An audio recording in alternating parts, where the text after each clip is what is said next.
Di ba? Mas malaki pa daw, sabi ni MMAF dyan sa Switzerland, mas malaki pa daw sa lamesa. Oo, grabe, laki nung anak ni Rapi Tulfo, no? Busog na busog eh, busog-lusog. Oo, grabe, no? Ang dami kasi nilang pera eh. Oo, kaya lahat ng pagkain, di ko alam kung mali-maliit ang pagkain ng kinakain ng anak niyang yan eh. Baka ang vitamins yan, robust din ha. Yan yung anak niya na kung uminom ng kung uminom ng wine, kung uminom ng champagne dyan sa Las Vegas, akala mo si Bonjing. Ang laki, kulang na lang yung lagyan ng chupon yung malaking bote.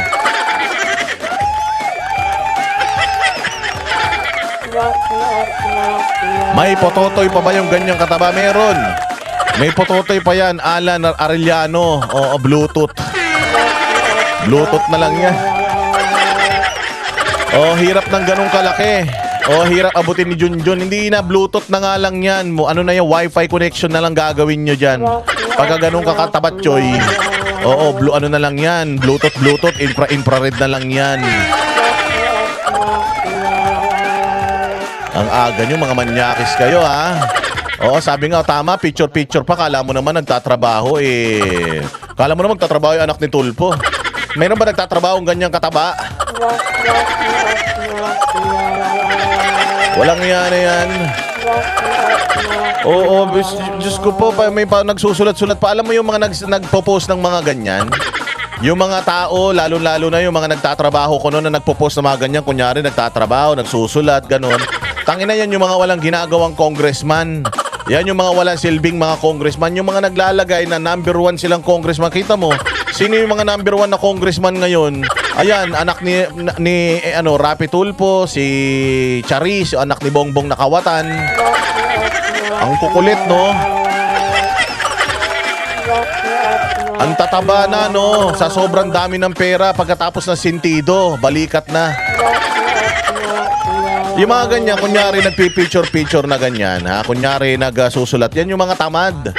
Yan yung mga walang ginagawa. Bakit kasi kailangan mo pa mag-picture na nagtatrabaho ka kung di ka ba naman gago? Baka bumilang pa yan. O sige, sulat. 1, 2, 3, picture. Putang ina nyo. Kung magtrabaho kayo, magtrabaho na lang kayo. Yung mga constituents yung magsasabi kung may mga nagagawa ba kayong mga trabaho, mga gago. May pa picture pa kayo nagsusulat, mga ulol kayo. Parang ano yan eh, parang yung kakilala ko, putang ina nagsiselfie habang tulog. So nakapikit siya na ganyan, tapos may picture siya sa Facebook niya, nakapikit. Tangina, natutulog ka, nagpicture ka. Gago. Tangina nitong mga to, mga poser eh. Alam niyo sa social media maraming ganyan yung mga nagpo-post na akala mo masasaya mga buhay nila pero hindi, malungkot ang buhay ng mga yan. Yung mga nagpo-post na akala mo nagtatrabaho. Ha?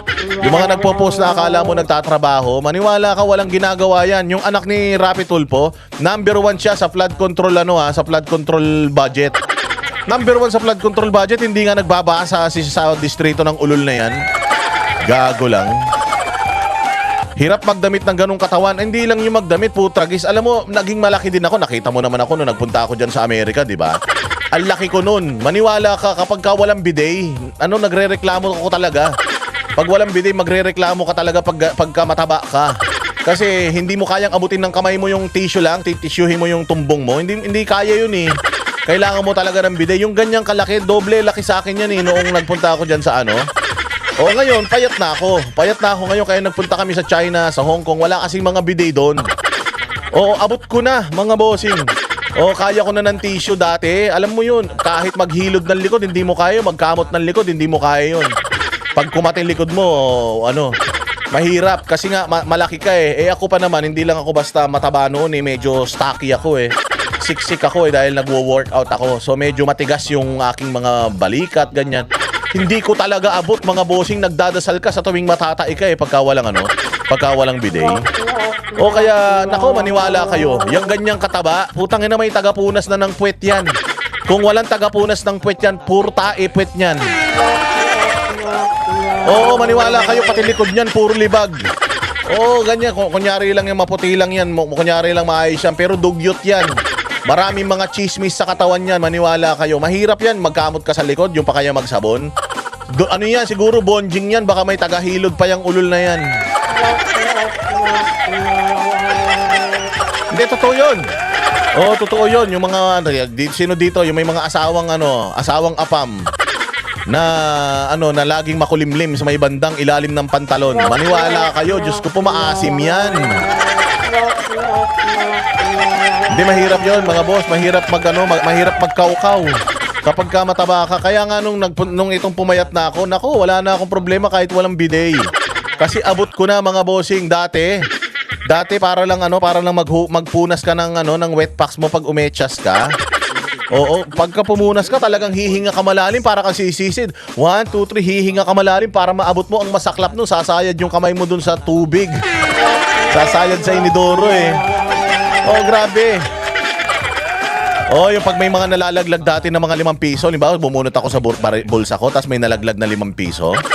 Di ko na pinupulot yun. Oo, kasi pag pinulot ko yun, baka mapatiran pa ako ng ugat eh. Pero ngayon, kahit piso lang nalalaglag, benching ko, nakukuha ko yan. Siyempre naman. Hindi. Oh, sabi nito, demonyo mga tulpo na yan, ginagamit lang ang pagtulong sa tao. Hindi, totoo yan. Meron ngang post eh. May post nga si Erwin Tulpo. May post si Erwin Tulpo, kasama niya si Lenny Robredo. Sabi ko, ito talagang mga tulpo na ito. Itong mga tulpo na ito, mga salot to sa lipunan, itong mga manggagamit. Ito yung mga manggagamit, kumbaga sa himod tumbong, mas malabo pa, nilabas pa yung dila. Hinimod na yung tumbong, nilabas pa yung dila, mga walang hiya. Takin mo, dati minumura-mura nila yan, si Lenny Robredo. Nung panahon ni Pangulong Duterte, ang galing magmura niyan, si Rapi Tulfo, ay si Erwin Tulfo, ang galing niyan, murahin si Lenny. Pag binabanatan ni Lenny si Pangulong Duterte, laging to the rescue. O tapos ngayon, kasama niya nandyan sa Naga. Kinukumbinsin niyo yung isa't isa na baka manalo kayo kay Inday Sara, mga ulul.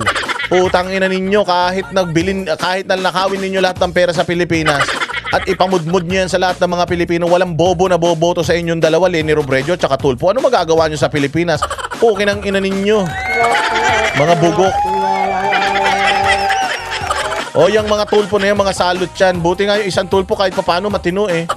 Diba? Lord Radix dyan sa Australia, pangkape. O yan, pagka ganyan, pangkape. Dahil dyan, cheers tayo. O, mantakay mo, gumising ako ng maga para sa inyo. O, kaya kailangan share tayo ng kasiyahan. Kapal ng muka no, ng mga Tulfo na yan. Grabe makagamit sa mga Duterte noon. Kulang na lang matulog sa bahay ng mga Duterte. Kulang na lang magpapalit ng mga apelyido ng mga Duterte. Ayaw na nila maging Tulfo eh.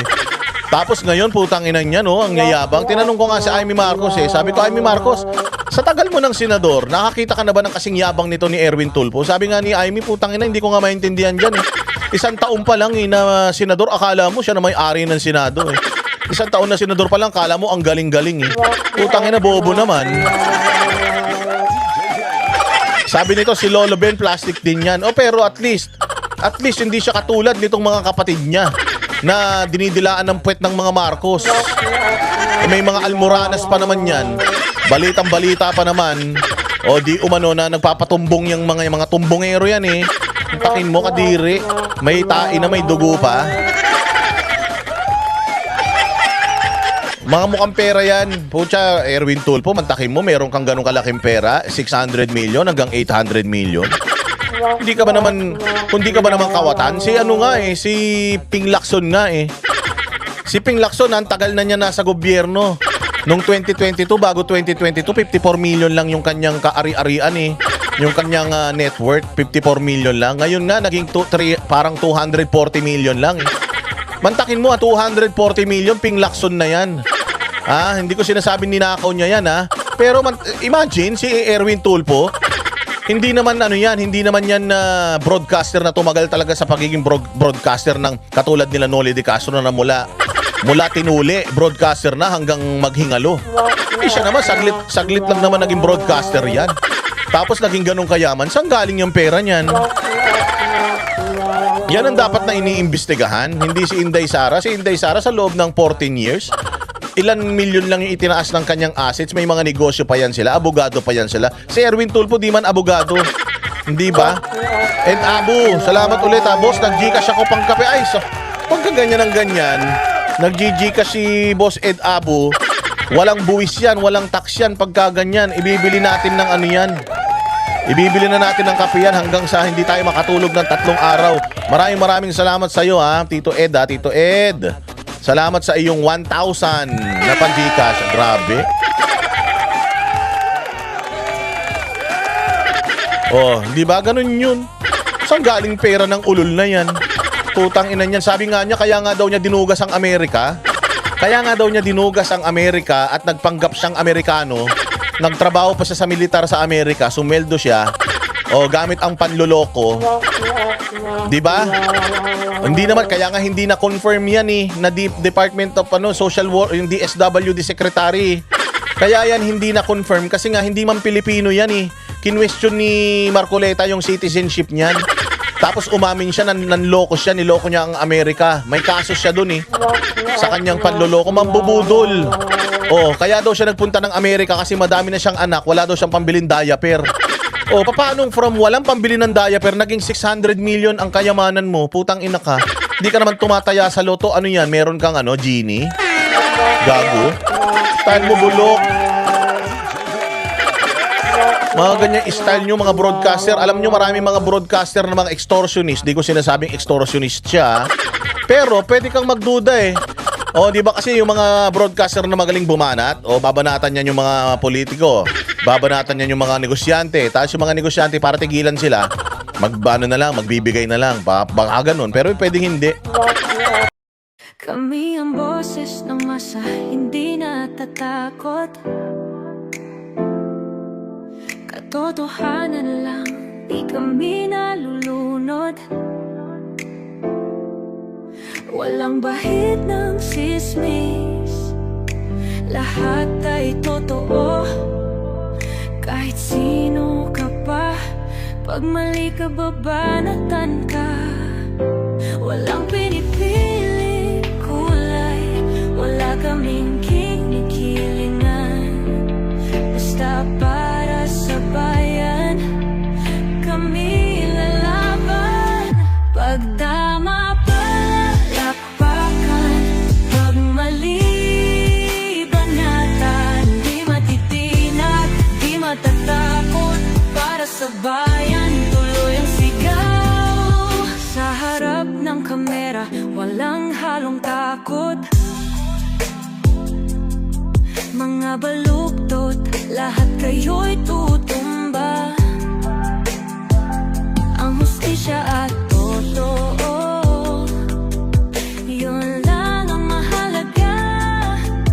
Kahit sinong harang, di kami matitinag. Walang pinipiling kulay, wala kaming kinikilingan. Basta para sa bayan, kami lalaban. Pag tama palakpakan, pag mali banatan, di matitinag, di matatakot. Para sa bayan, tuloy ang sigaw. Kung nasa tama ka, ikaw ay aming kasama. Pero pag mali ka, handa ka na bang mabasag? Banateros kami, walang inuunan. Dahil bayan muna, bago ang sarili.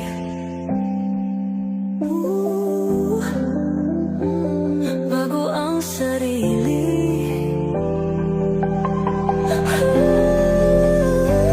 Pag tama palakpakan, pag mali banatan, banateros ang sigaw. Katotohanan ang laban.